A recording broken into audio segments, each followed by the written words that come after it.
एक बार मैं फिर कहता हूँ, सेनापति शूर सिंह अपनी शक्ति के मद में जो पाप करने जा रहा है, उसके सहयोगी बनकर पाप के पात्र मत बनो। अपनी शिक्षा अपने पास ही रखना। नाम मात्र के शक्ति सिंह तेरी तलवार जैसी लंबी जीवा पर अंकुश लगाएंगे तुझे मृत्यु लोक पहुंचाकर। फेंक दो इसे नीचे और अपने नए महाराज की प्रथम आज्ञा का पालन करो।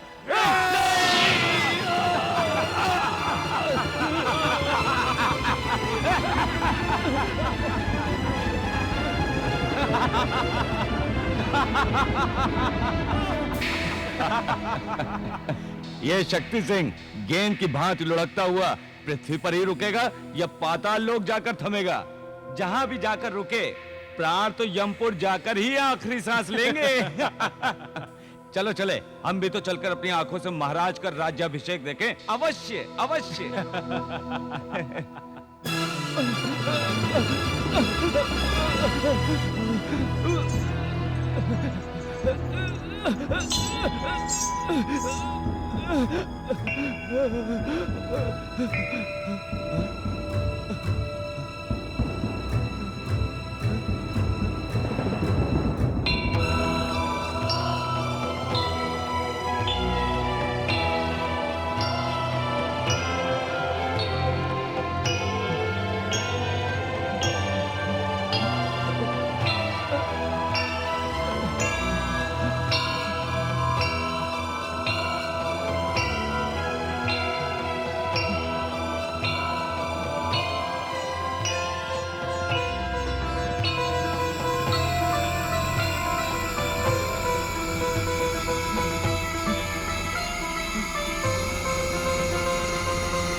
हे वरदायिनी माते,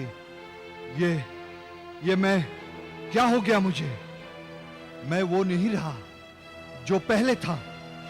कहां मैं दुबला पतला अस्थि पंजर का शरीर सहसा महाभीमकाय कैसे हो गया? मैं कौन हूं? मैं वो हूं भी या नहीं? माता, मुझे अपने आप पर आश्चर्य हो रहा है। हे पुत्र, तुम्हारा ये नया जीवन तुम्हारा कायाकल्प है। क्या? मैंने अपने अनुग्रह से तुम्हें निर्बल से बलवान बना दिया। तुम्हारी ये नई वज्रदेह अपार बल से परिपूर्ण है। तुम अब सर्वशक्तिमान हो। तुम्हें संसार में कोई भी पराजित नहीं कर सकता।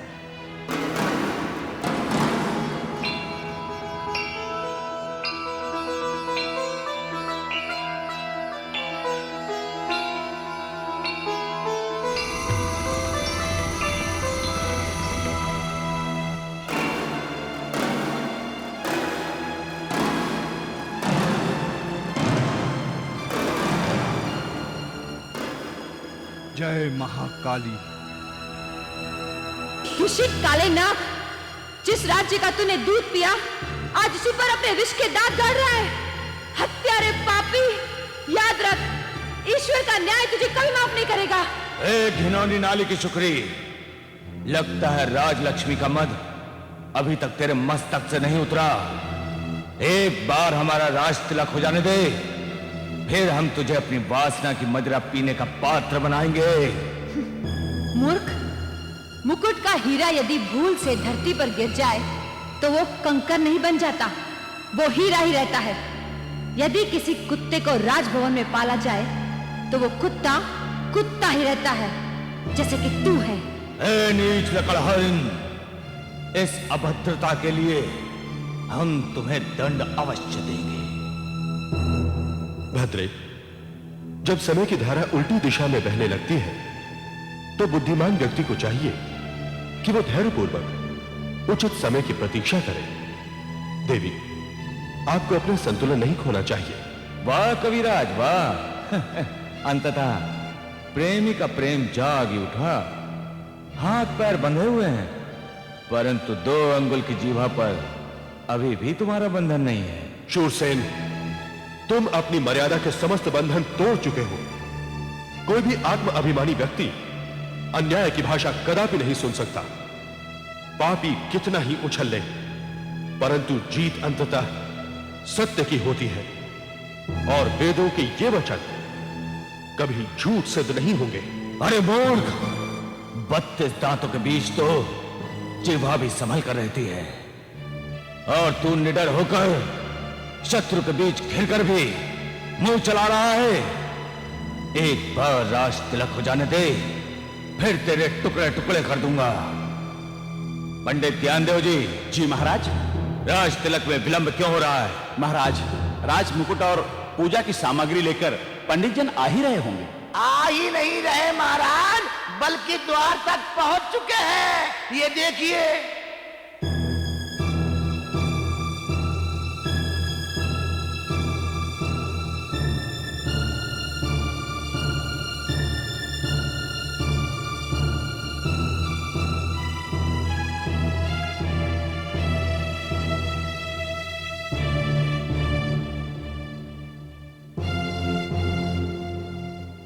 वाह ज्ञानदेव वाह, ये कैसा राज तिलक का शुभ मुहूर्त है तुम्हारा। सारे पाप ग्रह एक दूसरे को देख रहे हैं। गुरु भी हस्त है। काल राहु के साथ महापात का योग है। ये राज तिलक नहीं, तुम्हारी मृत्यु का अशुभ योग है। ए बूढ़े बंदी ब्राह्मण, शास्त्रों के मूर्ख तोते, तुझे नहीं पता अपनी कृपाण के बल पर हमने इस काल राहु की घड़ी को शुभ घड़ी में बदल दिया है। मृत्यु योग तो अब तुम तीनों का है। ज्ञानदेव जी। जी महाराज। शीघ्र ही हमारा राज तिलक कीजिए।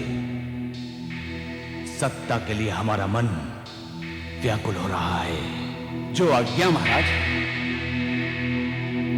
ओम गजाननं भूतगणादिसेवितं कपित्थजम्बूफलचारुभक्षणम् उमासुतं शोकविनाशकारकं नमामि विघ्नेश्वर पादपङ्कजम्। ओम। सावधान!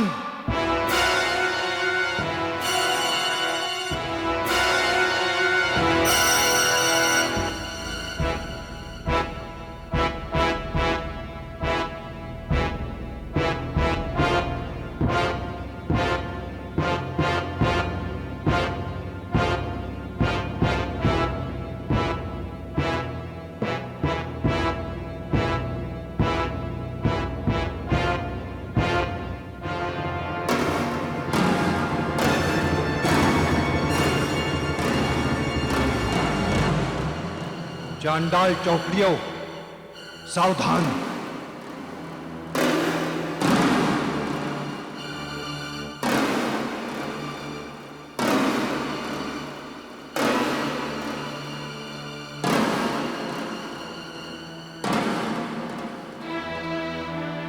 शूरसेन, वाचस्पति शास्त्री जी ने ठीक ही कहा है। ये तुम्हारे राज तिलक का नहीं, तुम्हारे और तुम्हारे साथियों के काल मृत्यु का योग चल रहा है। हे अधम, तेरा ये दुस्साहस अपनी मृत्यु को निमंत्रण देने वाला तो कौन है मूर्ख? अपने नेत्रों को फाड़कर पूरे ध्यान से देख और मुझे पहचान। महाशक्ति का आशीर्वाद प्राप्त मैं तुझ देशद्रोही महापापी का महाकाल हूं। तुझे मारकर अपनी मातृभूमि के कितने ही ऋण उतारने हैं मुझे। व्यर्थ प्रलाप मत कर, सच सच बता, कौन है तू?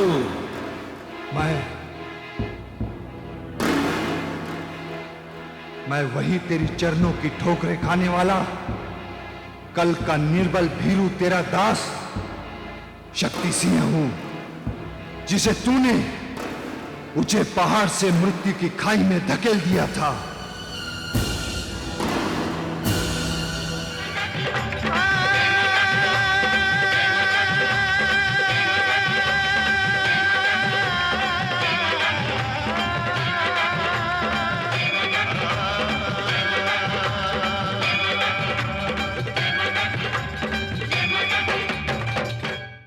Cinevista is now on YouTube. Like, share and subscribe for more.